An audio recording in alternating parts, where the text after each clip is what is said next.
इस बीच क्विकली बाज़ार खुलने से पहले एक बार तो ये भी बता दें कि प्राइमरी मार्केट के लिए भी इनफैक्ट वाइब्रेंसी काफ़ी देखने को मिलेगी। एक तो क्वेस्ट का आईपीओ आज से ओपन हो रहा है, महानगर गैस की लिस्टिंग नज़दीक है और एल&टी इन्फोटेक ने डेट फाइनली अनाउंस कर दिया है कि उनका आईपीओ कब फ्लोट होगा। तो 11 जुलाई से इनका आईपीओ फ्लोट होने वाला है। इनफैक्ट हम बात करेंगे एल&टी के मैनेजमेंट से भी बात करेंगे, लेकिन क्विकली महानगर गैस पर लिस्टिंग पर मिस्टर वसीम क्या सलाह होगी आपकी?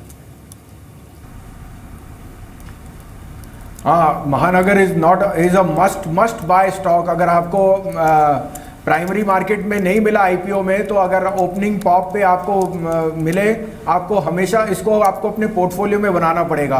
हमारी ये है कि 4 शेयर जहाँ से आउट परफॉर्म कर सकते हैं, महानगर गैस ऑन लिस्टिंग, उसके अलावा GAIL, Petronet and IGL Indraprastha gas. ये तीनों gas should be an outperformer for the second half of माने इन द नेक्स्ट 5 मंथ्स, और इसलिए हमारा एक्यूमुलेट है ऑन महानगर गैस। चलिए वसीम साहब, बहुत बहुत शुक्रिया, आप इस कार्यक्रम में शामिल हुए और सभी काउंटर्स और इंडस्ट्रीज पर रखी आपने।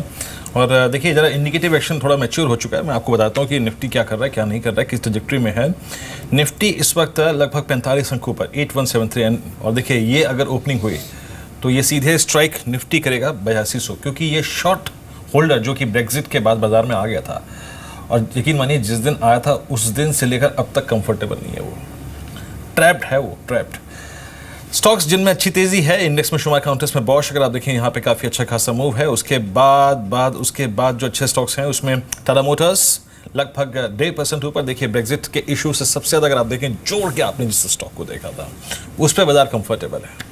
फिर आप देखिए जी एंटरटेनमेंट तीसरे पायदान पे, अभी अंचल इस पे हाउस व्यूज का जिक्र कर रहे थे। Idea, Tata motor, DVR, ICICI bank, ACC, कुछ काउंटर्स अगर आप देखिए जिनमें तेजी है। एसबीआई में तेजी है। मंदी का माहौल यानी कमजोरी थोड़ी सी जिन स्टॉक्स पे नजर आ रही है उसमें शामिल है सिर्फ 3 काउंटर्स, गेल, एशियन पेंट्स और एचडीएफसी बैंक। उसके बाद थोड़ा सा मैं चलता हूँ मिड कैप में, जिन काउंटर्स में अच्छा मूव है। इसमें आप देखिए एक एबी शिपयार्ड खबर भी थी यहाँ पर, और उसके बाद एक Bajaj Corp is doing well. Anantraj लगभग 4850 पर, ये करीब 1.25% ऊपर कारोबार कर रहा है, तो अनंतराज पर नजर रख के चलिएगा। थोड़ा सा स्पेकुलेटिव काउंटर है, याद रखिएगा। फिर आप देखिए बीएचएल, इसमें अच्छा मूव है। ब्लिस जीवीएस फार्मा, इसमें स्ट्रॉन्ग मूव है। कास्टेक्स टेक्नोलॉजीज, खैर बात नहीं करूंगा इसकी। देना बैंक मिड कैप बैंकिंग में कॉक्स एंड किंग लगभग 1% ऊपर। डीएलएफ 141 स्ट्राइक करता हुआ एक बार फिर से करता, देखिए इसमें अच्छी तेजी है। एरोज इंटरनेशनल, ईद अगले हफ्ते, और ये सलमान खान के पिक्चर का नाम क्या है? सुल्तान। तो सारे के सारे एग्जीबिशन स्टॉक्स जो हैं, अमूमन मैं फिल्म्स का नाम गलत लेता हूँ तो इसलिए मैं पूछ लेता हूँ, कंफर्म कर लेता हूँ एक बार। सारे एग्जीबिशन स्टॉक्स जो हैं वो सेंटर ऑफ अट्रैक्शन रहेंगे। ये मयूरेश, कोई खास स्टॉक? ये लॉन्ग ओनली स्टॉक है, याद रखिएगा। नहीं, अगर जो पीवीआर होल्ड करते हैं इन्वेस्टर तो बिल्कुल होल्ड करना चाहिए। हालांकि the only risk will be on the content pipeline, लेकिन जैसे मूवीज की एक पाइपलाइन है at least for the next 3 to 6 months, मुझे लगता है कि क्रॉस एडिशंस काफ़ी तगड़े हो सकते हैं। दूसरी इंपॉर्टेंट बात, अगर जीएसटी लागू होता है, जो मल्टी टैक्सेस लगते हैं एग्जीबिशन कंपनीज पे, उसका एक इम्पैक्ट रिड्यूस होता है, जिसकी वजह से एक अर्निंग्स बूस्ट मिल सकता है। तो मेरे ख्याल से I think investors are holding on to PVR, बिल्कुल होल्ड करना चाहिए। जी हम चलिए इस बीच अब हम ओपनिंग की तरफ बढ़ते हैं, और निफ्टी आपकी स्क्रीन पर आप देखें करीब 45 अंकों पर 102 अंकों पर इसका पीवीआर आपकी स्क्रीन पर 40 रुपये ऊपर है। इस बीच और कुछ अगर आप देखें सेक्टर जिन पर ध्यान रखना है, रिटेल सेगमेंट पूरा का पूरा कैपिटलाइज करेगा। Consumer durable space, two wheeler space, Maruti अगर आप देखें आज सेंटर ऑफ अट्रैक्शन रहेगा, बिकॉज आई थिंक 7वें वेतन आयोग की अगर आप देखें जो सिफारिशें मंजूर हो जाती हैं, या फिर उससे अगर आप देखें ज़्यादा पैसा सैलरी के तौर पर सरकार मिलकर फैसला लेती है। तो आपकी स्क्रीन पर अगर आप देखें निफ्टी इस वक्त लगभग 8171 के स्तर पर खुला, लगभग 0.5% की तेजी के साथ, और 26,643 के स्तर पर। सेंसेक्स लगभग 114 अंकों पर। बॉश आज टॉप गेनर, लगभग 4% तेजी यहाँ पे। टाटा मोटर्स लगभग 7 रुपये 7 पैसे ऊपर, 448 का स्तर यहाँ पे।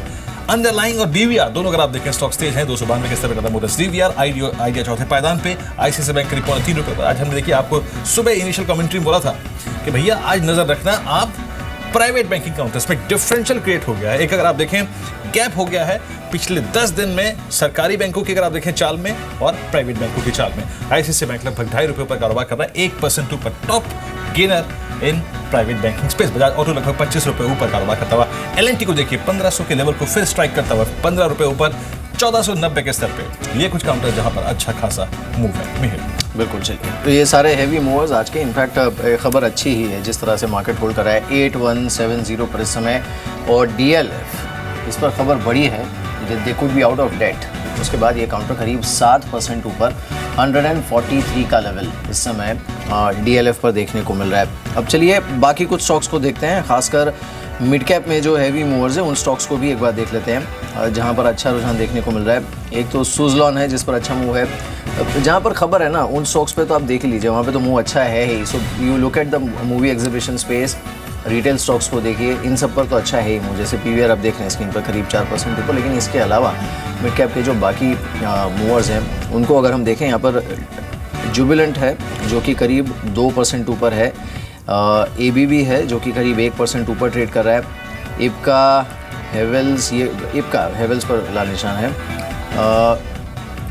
रैमको सीमेंट्स है जो कि करीब 1.5% ऊपर है, NMDC है जो कि 2% ऊपर है, कांसाई नेरोलैक, ये और एक काउंटर है जहाँ पर अच्छा मूव देखने को मिल रहा है।